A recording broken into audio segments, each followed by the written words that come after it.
Bikin ulah lagi.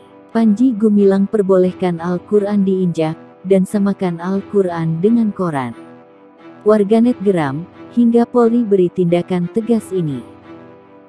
Sama dengan kalau kita melihat Al-Quran kok diinjek. Padahal Quran kan kertas kan, diinjek. Kita kan sedikit marah. Nah kalau tafsir tidak alami, marah besar. Quran itu tidak pakai koma di atasnya, ini Quran. Oh iya, maaf. Asyik bukan? Ini ditanggapi karena apa? Fikir tidak alami, ditanggapi protes seluruh dunia, Quran diinjak dan sebagainya. Tidak rahmatan lil alamin. Ya, itu menjadi bagian dari tugasnya Barreskrim.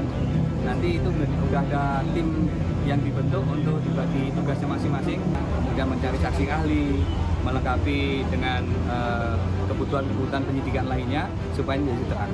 Kemarin sudah dipanggil untuk klarifikasi dari pimpinan Al Zaitun dan saat ini sedang dalam proses oleh tim dari penyidik untuk melengkapi administrasi penyidikan lainnya serta akan menyiapkan saksi-saksi serta ahli yang terkait.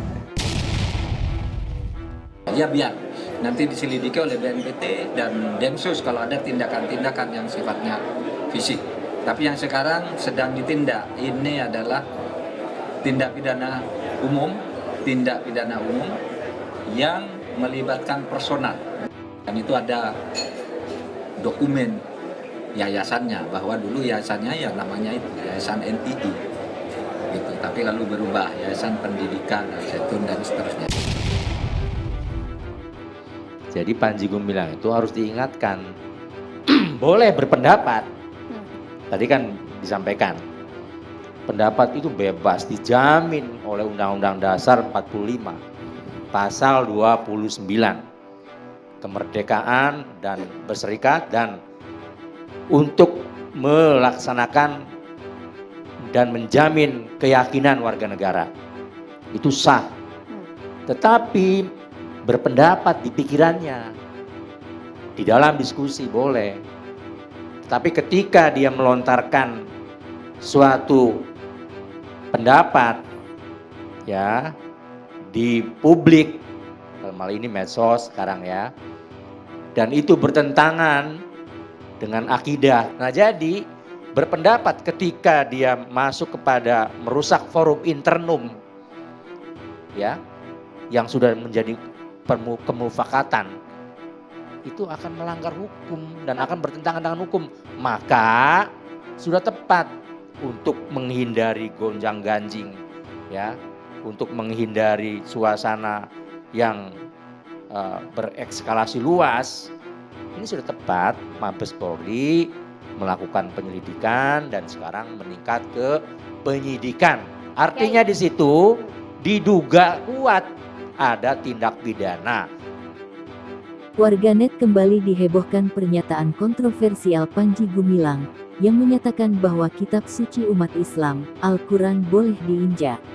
Akibatnya, sosok pimpinan Pondok Pesantren Al Zaitun Indramayu yang sekaligus imam dari NII tersebut kembali menuai kecaman dari warganet.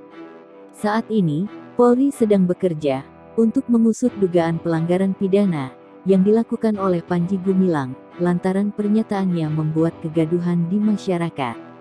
Kini, telah ditemukan bukti valid bahwa Panji Gumilang merupakan ekor dari NII, seperti yang disampaikan oleh Menko Polhukam Mahfud MD. Kejahatan tersembunyi dari NII yang sangat merugikan masyarakat adalah para jamaah yang telah dibayar akan dicuci otaknya untuk mau mengikuti semua perintah dari imam NII.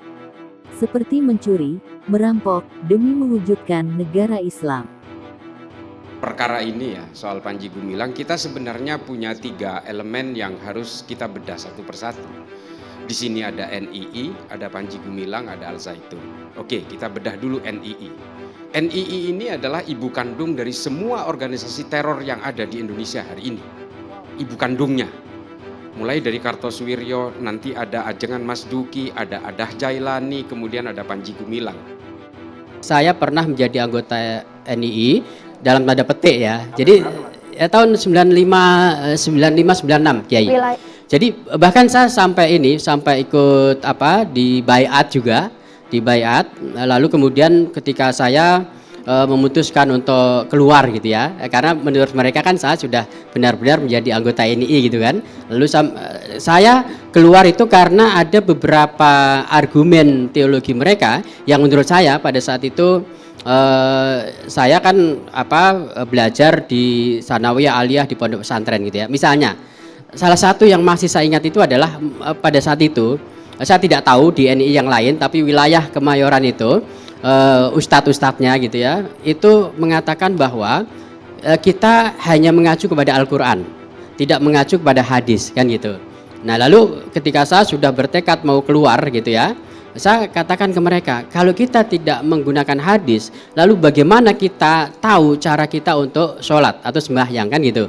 Karena di Quran itu kan hanya perintah sholat, tapi bagaimana tata caranya itu kan kita dapatkan di hadis kan gitu. Shollu kama ra'aitum usolli begitu kan. Nah lalu ada hal-hal lain yang singkatnya adalah mereka tidak menggunakan hadis atau sunnah Rasul itu sebagai landasan hukum gitu.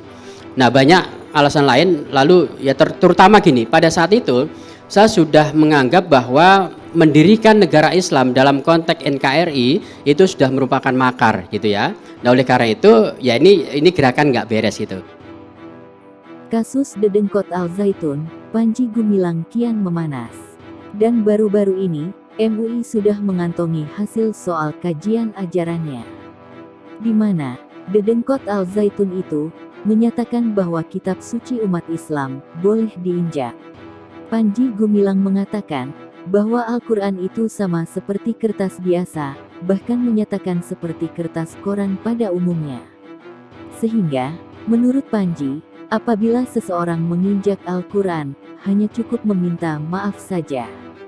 Panji Gumilang menuturkan bahwa seseorang yang menginjak Al-Quran cukup dimaafkan saja. Hal tersebut, kata Panji, juga tidak boleh ditanggapi berlebihan, hingga menuai protes di seluruh dunia, karena tidak mencerminkan kedamaian dan kasih sayang. Akibat dari pernyataan itu, sosok Panji Gumilang kembali menuai kecaman dari netizen. Pernyataan Panji Gumilang ini tentu dapat menjadi bukti tambahan yang kuat bahwa Panji Gumilang telah merendahkan kitab suci umat Islam, yaitu Al-Quran. Sebelumnya, para pembela Panji Gumilang melakukan aksi damai di depan MUI karena tak terima jika Panji Gumilang dipenjarakan karena berbeda pendapat dengan ulama yang lain. Namun, hal tersebut diskakmat oleh MUI. MUI menyatakan bahwa Panji Gumilang harus diadili secara hukum karena dalil sesat yang diungkap Panji disebarluaskan ke media dan khalayak umum. Sehingga, menurut MUI, hal ini sangat berbahaya jika masyarakat awam tertipu dengan dalil sesat dari Panji Gumilang tersebut.